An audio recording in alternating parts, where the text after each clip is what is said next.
Greetings and happy Martin Luther King Jr. Day. You know, censorship is a real crisis. And a few days ago, I asked what was probably the most censored question I had ever asked in the last several months. And I asked the question, would Martin Luther King have broken silence on Palestine? If he were alive today, would Martin Luther King have broken silence on Palestine? And we saw the answer.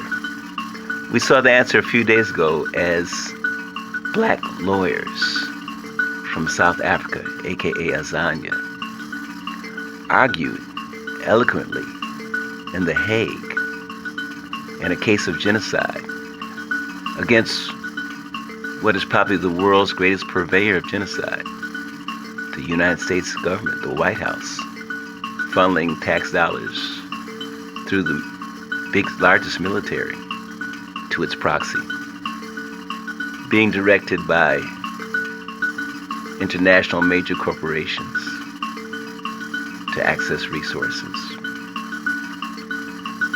So we saw that. And even though we saw that, censorship came back, raised its head again. And censorship would not allow that first day of hearings, when those lawyers presented their case, would not allow mainstream media to present that to the world. But the optics didn't lie. The clips, short videos, pictures, they got out, and the optics didn't lie. And just as the optics didn't lie about black and brown people being carpet bombed, innocent civilians being carpet bombed, while the largest military in the world was funneling the resources to do that, to commit those war crimes, and also being broad brush slandered as terrorists, innocent people. And we all saw that. And in the millions, we threw our hands up in the air and screamed. We screamed, stop the genocide, stop the war, stop the apartheid, ceasefire. Because we were watching racism in the most cruel form we had ever witnessed.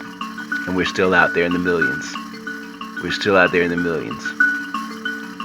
Because the optics didn't lie. And they don't lie. Even though censorship tries to block that flow. And so, in the spirit of Martin Luther King, whose spirit is very much alive today, very much alive, guiding us to that path of freedom for all of humanity, that dream that Martin Luther King, that's the dream, that path of freedom for all of humanity. And so, in that spirit of Martin Luther King, I want to wish you happy MLK Jr. Day and free speech to everyone. Free speech, speak from your heart, speak from your soul. Let no one dim the voltage of your currency, because the currency of your heart is free speech. It is the currency of the love in your heart. Let no one dim that currency.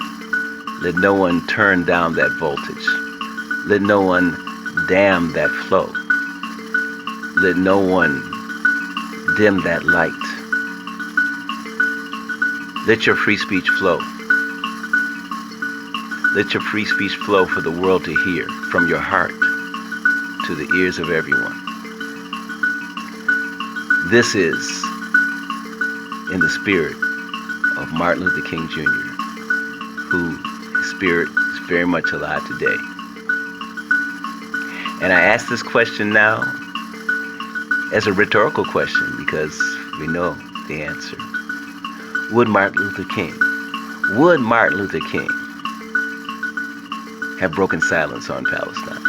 Would Martin Luther King have broken silence on Palestine? Would Martin Luther King have broken silence on Palestine? Would Martin Luther King have broken silence on Palestine? Would Martin Luther King have broken silence on Palestine? Would Martin Luther King have broken silence